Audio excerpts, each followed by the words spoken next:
My dear friends, நான் உங்க சிவன்யா. இன்னைக்கு என்ன கதை பார்க்க போறோம் தெரியுமா? எலியும் சிங்கமும். வாங்க பார்க்கலாம். ஒரு ஊர்ல அழகான காடு இருந்துச்சாம். அந்த காட்டுல ஒரு சிங்கம் வயிறு ஃபுல்லா சாப்பிட்டுட்டு தூங்கிட்டு இருந்துச்சாம். அப்போ ஒரு எலி தூங்கிட்டு இருந்த சிங்கம் மேல ஏறி விளையாண்டுட்டு இருந்துச்சான். அந்த எலி சிங்கம் தலையில ஏறி விளையாண்டுட்டு அப்புறம் அதோட வால்ல சறுக்கு விட்டுட்டு இருந்துச்சான். எலி இப்படி விளையாண்டுட்டு இருந்தப்போ சிங்கம் திடீர்னு முழிச்சிருச்சு. சிங்கம் எலிய பிடிச்சு முறைச்சிட்டு, என்ன தைரியம் இருந்தா என் மேலேயே ஏறி விளையாடுவ அப்படின்னு எலிய பார்த்து கேட்டதும் எலி பயந்து போய், நான் சும்மாதான் விளையாண்டேன் ஏரி ராஜா அப்படின்னு சிங்கம் கிட்ட பயந்துட்டே பேசுச்சு. சிங்கம் வந்து, நான் வயிறு ஃபுல்லா சாப்பிட்டுட்டேன், அதான் உன்னை விடுறேன், இல்லனா எப்பவோ உன்னை சாப்பிட்டுருப்பேன்னு எலிய பார்த்து சொல்லுச்சு அந்த சிங்கம். எலி ரொம்ப கெஞ்சினதும், சரி ஒரு தடவை உன்னை மன்னிச்சு விடுறேன் அப்படின்னு சொல்லிட்டு விட்டுருச்சு அந்த சிங்கம். ஒரு நாள் வேட்டைக்காரன் சிங்கத்தை பிடிக்க வலை விரிச்சு வச்சிருந்தான். அப்போதான் அந்த சிங்கம் நல்லா தூங்கி எழுந்துட்டு ஜாலியா நடந்துட்டு வந்துட்டு இருந்துச்சு. நடந்துட்டு இருக்கிறப்போ திடீர்னு வலையில காலை வச்சு மாட்டிக்கிச்சு அந்த சிங்கம். அப்போ அந்த வழியா வந்த எலி சிங்கம் இப்படி மாட்டிட்டு தவிக்கிறத பார்த்து அந்த எலி ரொம்ப வருத்தப்பட்டுச்சு.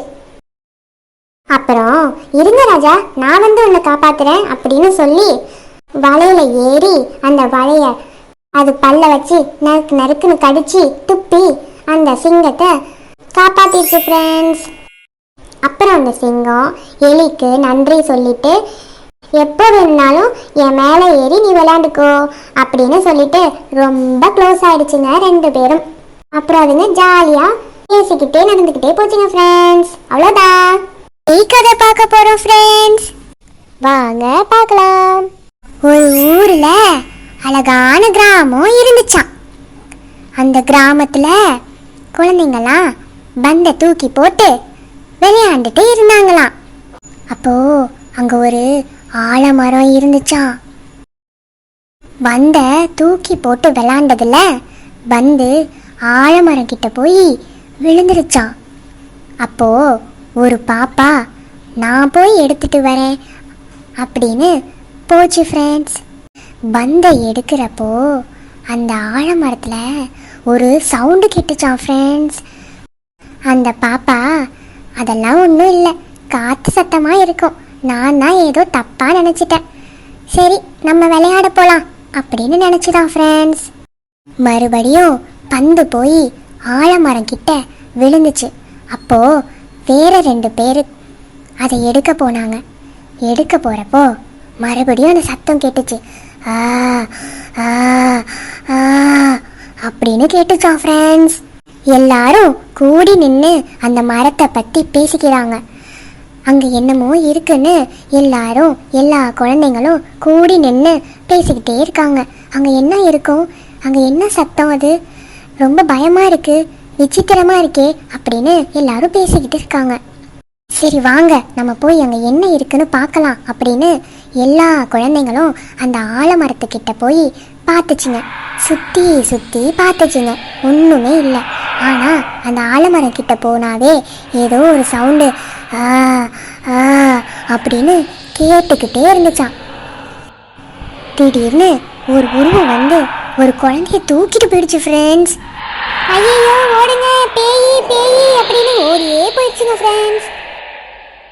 அந்த குழந்தையோட அப்பா அம்மா கிட்ட போய் சொல்லுதுங்க, அது அது அது வந்து அங்க ஒரு மரத்துல, ஐயோ அப்படின்னு மூச்சு வாங்குது எல்லா குழந்தைங்களுக்கும். அதுக்கப்புறமா என்ன ஆச்சுன்னு தெளிவா சொல்லுங்க அப்படின்னு குழந்தையோட அப்பா கேட்டாரு. அங்கிள் அங்கிள், லில்லிய பேயி தூக்கிட்டு போயிடுச்சு அங்கிள். என்ன சொல்றீங்க? அச்சச்சோ, லில்லி என் மகளே அப்படின்னு அழுகிறாரு லில்லியோட அப்பா. அப்புறம் அந்த மரத்துக்கிட்ட எல்லாரும் போய் லில்லி லில்லி அப்படின்னு கத்துறாங்க. அப்புறமா அந்த மரத்துல இருந்து ஒரு குரல் கேக்குது ஃப்ரெண்ட்ஸ். என்ன குரல் தெரியுமா? அந்த பேய் தான். அந்த பேய் வந்து, லில்லிய மறந்துருங்க, அவ என் கூட தான் இருப்பா, எனக்கு யாருமே இல்லை தெரியுமா, அதனால நான் தான் வச்சுப்பேன் லில்லிய, நாளைக்கு அவளை சாகடிக்க போறேன்னு அவங்க அப்பா கிட்ட சொல்லுது ஃப்ரெண்ட்ஸ். அந்த பேய் இப்படி சொன்னதும் லில்லியோட அப்பா ஒரு சாமியார் கிட்ட ஓடி போய் இந்த மாதிரி நடந்துச்சு அப்படின்னு சொல்லவும் அந்த சாமியார் உடனே ஒரு பூஜைகளை செஞ்சாரு. என் பொண்ணு அந்த பேய் கொன்றுவேன்னு சொல்லுது, சீக்கிரம் காப்பாத்துங்க சாமி அப்படின்னு அழுகிறாரு லில்லியோட அப்பா. ஒரு வழியா சாமியார் அந்த பொண்ணை அந்த பேய் கொல்றதுக்கு முன்னாடியே அந்த பேயை பிடிச்சிட்டாரு. அந்த பேயை ஒரு டப்பால அடைச்சி மந்திர கயிறெல்லாம் போட்டு போட்டு பூட்டி வச்சு தூக்கி எறிஞ்சிட்டாரு கடல்ல. இனிமே உங்க குழந்தைக்கு எந்த பிரச்சனையும் வராது, தாராளமா உங்க பொண்ணை கூட்டிட்டு போங்க அப்படின்னு லில்லியோட அப்பா கிட்ட சொன்னதும் லில்லியோட அப்பாவுக்கு அப்பதான் மூச்சே வந்தது ஃப்ரெண்ட்ஸ். பாவம்ல லில்லியோட அப்பாவும் லில்லியும். அப்புறம் அந்த சாமியாரு லில்லியை நல்லபடியா காப்பாத்திட்டாரு ஃப்ரெண்ட்ஸ். இன்னைக்கு கதை அவ்வளோதான் ஃப்ரெண்ட்ஸ், நாளைக்கு பார்க்கலாம், பாய்.